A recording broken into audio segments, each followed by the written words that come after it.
ဒီနေ့တော့ဒီ Pam Castella cake လေးလုပ်စားမယ် Candy cake လုပ်စားမယ်ပေါ့နော်ကြက်ဥ5လုံးအုံတို့ဦးရေ40 gram တခြား90 gram Candy အနှစ်တိုက်ထားတာ150 gram စားလက်ဖက်ရည်စွန်း4ပုံတစ်ပုံဂျုံမုံ100 gram ကိတ်ဂျုံနော်ရိုးဂျုံနဲ့လည်းလုပ်ချင်တော့ရတယ်နည်းနည်းတော့ကိတ်သားကျန်းလိုက်မယ်နော်အနမ်းမရှိရဲ့စီ80 gram လိုအပ်တယ်နော်အရာတွေကိုအကုန်ပြင်ဆင်ထားမယ်ပြီးရင်စီကိုမီးပူပေးမယ်နည်းနည်းလေးအမြုပ်ကလေးထလာပြီဆိုရင်ရပြီနော်အဲ့ဒီထဲကိုဂျုံထည့်လိုက်မယ်စားချပြီးတော့ကိုအခုပေးတာအခုလိုအမြုပ်ကလေးတွေထလာပြီးတော့နည်းနည်းအချိန်သေးသွားပြီဆိုရင်ဂျုံကိုစကားချပြီးတော့ထည့်လိုက်မယ်နော်ပြီးရင်မွေးမယ်သမအောင်လို့နေထားလေးရပြီနော်အဲဆိုရင်ကြက်ဥနဲ့ထန်းဒီအနှစ်နဲ့ကိုရောလိုက်မယ်ရောပြီးရင်ဒီထဲကိုထည့်ရမယ်နော်ဒီအုံဒီအနှစ်ထဲကိုထန်းဒီအနှစ်ထည့်ပြီးတော့မွေရမယ်နော်စားရည်ထန်းဒီအနှစ်ရည်ထည့်ပြီးတော့အုံဒီအနှစ်ထဲမွေမယ်အုံနဲ့ထန်းဒီအနှစ်ကိုရောလိုက်ပြီးရင်မစားထည့်မယ်နော်စားထည့်ပြီးတော့မွေမယ်မွေပြီးလို့ရှိရင်ခုနကဂျုံနဲ့စီနဲ့အရောတွေကိုထည့်မယ်နော်ကြက်ဥကိုအနစ်နဲ့အကာခွဲမယ်တော်လေးတယ်ဒါကဒီဘက်ထဲကိုထည့်လိုက်တော့မှအနစ်ကခွဲသွားလို့နော်ကြက်ဥအနစ်ကိုဂျုံထန်းဒီအနစ်တွေနဲ့ရောထားတဲ့တွေကိုရောထည့်လိုက်တော့မယ်ပြီးရင်မွေမယ်နော်ဒီအနည်းနဲ့ရောလိုက်ပြီးတော့ခုနကပြောဖို့တခုကြံသွားတာကထန်းဒီက ready made ထန်းဒီအနှစ်ကူမဟုတ်ဘူးထန်းဒီအလုံးကနေအနှစ်တိုက်ထားတာဆိုတော့အမြင်လေးပါတတ်တယ်အဲ့ဒါကိုတေချာစကားချပြီးတော့မှသုံးပါနော်ပြီးရင်ထန်းဒီကလည်းနည်းနည်းလေးအခါတတ်ရှိတယ်ရေတေချာစစ်ပြီးတော့မှရေတွေအခါရည်တွေကျသွားပြီဆိုတော့မှမုတ်လောက်တာကောင်းတယ်မဟုတ်ရင်ကိတ်မုံကခါနေအောင်မယ်နော်မုံနဲ့ထဲကိုကျုပ်ဥအကာအပွားရိုက်ထားတာထည့်ဖို့အတွက်ကျုပ်အကာကိုအပွားရိုက်မယ်အခုဂျုံရဲ့ထန်းဒီအနှစ်ရဲ့ကျုပ်တွေထည့်ထားတယ်မုံနဲ့ထဲကိုကျုပ်အကာထည့်ဖို့အတွက်ကိုကျုပ်အကာကိုစပြီးတော့အပွားရိုက်မယ်နော်ကျုပ်အနှစ်အကာခွဲတာအကာတွေကိုအနှစ်ဒီပေါက်ထွက်လို့မရအောင်နော်အဲ့ဒါဆိုလို့ရှိရင်အပွားရိုက်လို့မရတော့ဘူးဒီအခုကျုပ်အကာခွဲထားတဲ့ဒီကိုရှာလကာကြီးလေးလက်ဖက်ရည်စွန်းနဲ့4ပုံတစ်ပုံလောက်ပဲထည့်မယ်ထည့်ပြီးတော့မှဒီဟာအမြုပ်လို့ထလာတယ်ဆိုလို့ရှိရင်နောက်ထပ်တခြားထည့်လို့ရပြီเนาะအခုရှာလကာကြီးလေးထည့်ပြီးတော့အရင်မှုရင်းမယ်ဆက်အရှင်နဲ့လောင်နေပဲမှုရင်းမယ်เนาะအပွားရိုက်ဖို့အတွက်ရှာလကာကြီးနည်းနည်းထည့်လိုက်ပြီး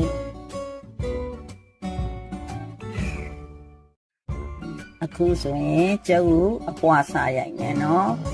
vinegar နည်းနည်းထည့်ထားပြီးပြီဆက်အရှိန်နံပါတ်2နဲ့ပဲဖြည်းဖြည်းလေးစားရိုက်မယ်တကြားကိုအရင်မထည့်ရအောင်เนาะတကြားကအမြုပ်လေးတွေနည်းနည်းထလာတဲ့အချိန်ကျမှပထမဦးဆုံးတစ်ချိန်တကြားထည့်မယ်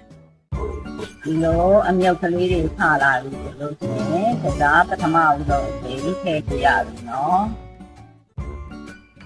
တကြား90 gram ရဲ့3ပုံတစ်ပုံကိုပထမအဆုံးစထည့်လိုက်မယ်နော်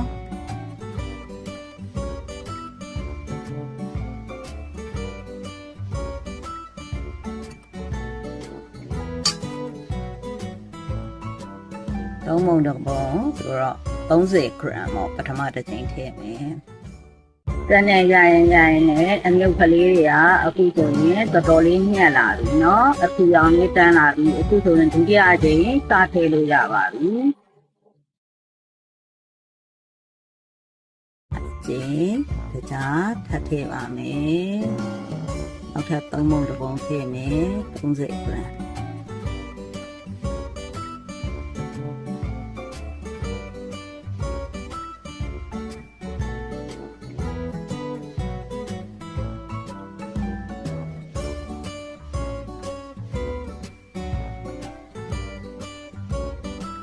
မြုပ်ကလေးတွေကတဖြည်းဖြည်းသေးလာเนาะသေးပြီးတော့ညက်ပြီးတော့ပိုပူလာတဲ့အချိန်နဲ့တတိယအချိန်တရားသိမယ်เนาะခုလိုအနေထားဆိုရင်တတိယအချိန်တရားထည့်လို့ရပါပြီခုကျန်တဲ့တရားအကုန်လုံးထည့်လိုက်ပါပြီနောက်ဆုံးချိန်မွေးပါမယ်ဒါပြီးရင်တော့မုတ်လို့ရပြီเนาะနောက်ကကျုပ်ဦးနဲ့ကျုံအနစ်တွေကိုထည့်လို့ရပါပြီ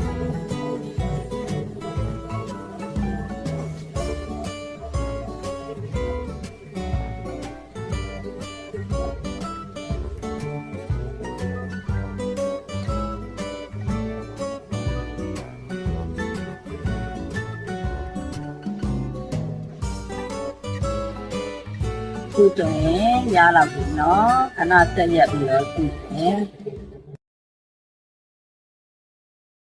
ချိန်နေရောက်ပြီဆိုလို့ရှိရင်ဆက်ရှင်အောင်အနည်းဆုံးထားပြီးတော့မိနစ်စက္ကန့်30လောက်ပြန်မွေးမယ်เนาะဒီလိုအနေထားလေးရပါပြီခုနကမုံနစ်တွေထဲမှာသွားပြီးတော့ရောမွေလိုက်ပါတော့မယ်ပြီးရင်တော့မုတ်ဖုတ်လို့ရပါပြီခုဒီမုံနစ်တွေကိုကျဥအပွားရိုက်ထားတာကိုထည့်ပြီးတော့မွေတော့မယ်เนาะ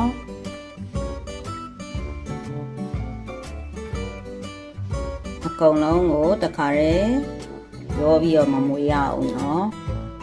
နည်းနည်းချင်းစီထည့်ပြီးတော့မှမွေရပါမယ်ပြီးရင်မွေတာကလည်းကျန်းမွေလို့မရဘူးဒီလိုမျိုးအပေါ်အောက်ကလေးလန်ပြီးတော့မွေရပါမယ်မဟုတ်လို့ရှိရင်မပွားလာပဲနေလိမ့်မယ်เนาะကျုပ်အပွားရိုက်ထားတဲ့ဟာတွေကအကုန်လုံးဘူပေါင်းနေပျောက်ကုန်ပြီးတော့မုတ်ကမပွားပဲနေလိမ့်မယ်အပေါ်အောက်ဒီလိုလန်ပြီးတော့ပဲမွေပါတခါထည့်ထားတဲ့ကျုပ်အကာလေးတွေနှံ့သွားပြီဆိုရင်နောက်ထပ်တစ်ခါထပ်ထည့်မယ်နော်အခုမွေနေတဲ့အချိန်မှာoven ကို preheat ပေးထားမယ်ဒီမှာထန်းလေးရနေပြီးတော့ဒီအမြင်လေးတွေတောင်ပါလာတယ်နည်းနည်းဖေးလိုက်ပေါ့နော်အနစ်တိုက်ထားတဲ့တွေကနေပြီးတော့ပါလာတာ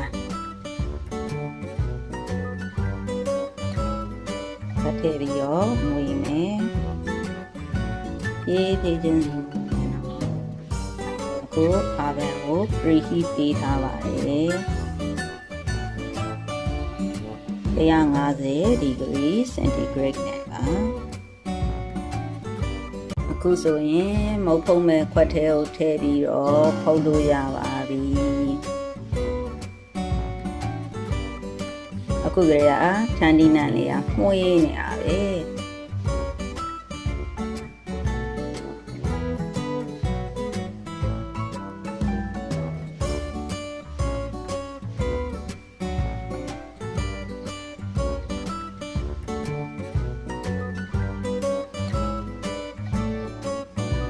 အနီးမုတ်ကလေးလည်းလှုပ်ရှားလို့ရတယ်เนาะအခုကတော့ cake ပဲလှုပ်ရှားလိုက်တယ်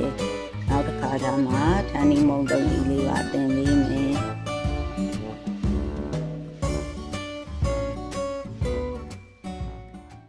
မုတ်ပုတ်ပါတော့မယ်အခုကလေးကမွေးနေပါပြီရတော့မယ်